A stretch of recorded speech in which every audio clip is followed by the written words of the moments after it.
नमस्कार, तुमचं स्वागत आहे माझ्या यूट्यूब चॅनलमध्ये. आणि आज मी असा भन्नाट पदार्थ बनवणार आहे, तो सगळ्या लहान मुलांना खूप खूप आवडतो. कसं आहे, उन्हाळ्याची सुट्टी तर लागलेली आहे, मुलं खाऊ करतात, हे प्रत्येक व्हिडिओमध्ये मी सांगितलेले आहे. म्हणून मी नवीन नवीन काहीतरी तुम्हाला दाखवण्याचा प्रयत्न करत आहे. तर चला आपण आधी बनवायलाच चालू करूया. काय केलेलं आहे, मी 1.5 वाटी ना आपलं मैदा घेतलेला आहे. त्याच्यामध्ये 1 चमचाभर ना मी बेकिंग पावडर टाकलेली आहे आणि 2 चमचे तूप टाकलेलं आहे, अर्धी वाटी साखर टाकलेली आहे आणि जवळजवळ 1 वाटी होईल एवढं दूध टाकलेलं आहे. एवढंच प्रमाणामध्ये मी प्रमाण वापरलेलं आहे आणि छान हे सगळं वापरलेलं आहे. पण आता काय करणार आहे, 1.5 वाटी मैदा त्याच्यामध्ये 1 चमचा टाकलेला आहे बेकिंग पावडर, छान चाळून घ्यायचं आहे. हे आपल्याला आता मी ताटामध्ये घेतलेलं आहे, नंतर मी ह्याच्यामध्ये ट्रान्सफर करायचं आहे. बघा, हे कुंडा आहे ना, याच्यामध्ये तुम्ही काय म्हणता त्याला, कुंडा म्हणा, बाऊल म्हणा, काय म्हणायचं ते म्हणा, त्याच्यामध्ये ट्रान्सफर करायचं आहे. 2 अंडी घालायची आहेत मस्तपैकी. बाकीचं सामान सांगितलं आहे ना मी, तसं ते सगळं घालायचं आहे. बेकिंग पावडर तर घातलेली आहे, 2 चमचे तूप टाकायचं आहे आणि साखर टाकायची आहे, अर्धा वाटी होईल एवढी. जास्त गोड करायचा नाही आहे, कारण थंड झाल्यानंतर खूप सारा गोड लागतो. हा केक बनवणार आहे मी, केक. तर चला, हे सगळं सामान टाकलेलं आहे. कोणाकोणाला समजलं त्यांनी सांगा मला नक्की.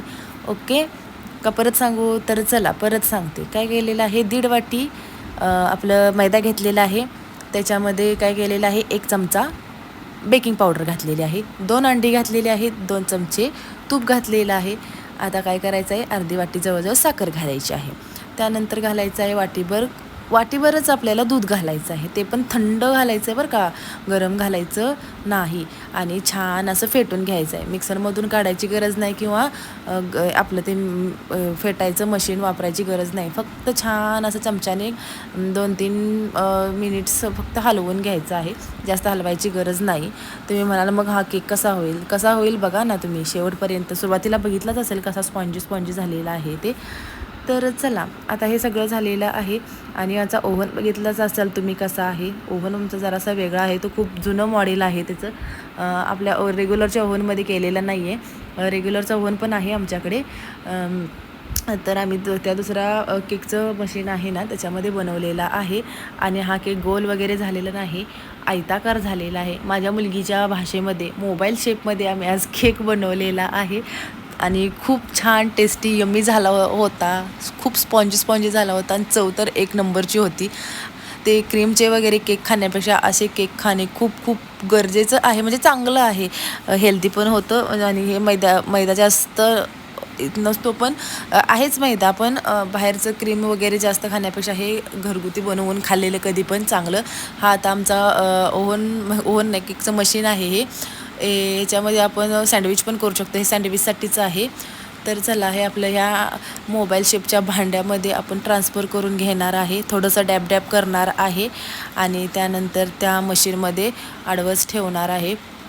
त्याच्या आधी ते मशीन 10 मिनटं चालू करून ठेवलं होतं आणि 15 मिनिट हे बॅटर त्या मशीनमध्ये घालून ठेवलं होतं. आणि त्यानंतर खूप छान एकदा चेक केलं तयार झालेलं आहे का नाही, तर नव्हतं झालं. तर आता हे बघा, त्याच्यानंतर काय करायचं आहे आपल्याला, नेहमीप्रमाणे आपली सुरीट घालायची आहे आणि चेक करायचं आहे की आपलं केक तयार झालेला आहे का नाही. तर केक तयार झालेला होता आणि त्यानंतर आता मी काढणार आहे. मस्तपैकी माझ्या मुलीने केक कट केला. माझे ईशा गीताज क्रिएटिव्हिटी रांगोळीचं जे चॅनल आहे ना, त्याचे 100K पण पूर्ण झालेले आहेत. त्याबद्दल आम्ही छोटंसं सेलिब्रेशन पण केलं असा मोबाईल शेपचा केक वापरून. तर चला, हे केक आता कट करून घेऊया आणि मस्तपैकी कसा स्पॉन्जी झालेला आहे ते पण तुम्हाला दाखवणार आहे. बघा किती छान पडलेला आहे, तुम्हाला दिसलं का? तर अशा पद्धतीनं तुम्ही नक्की केक करून बघा.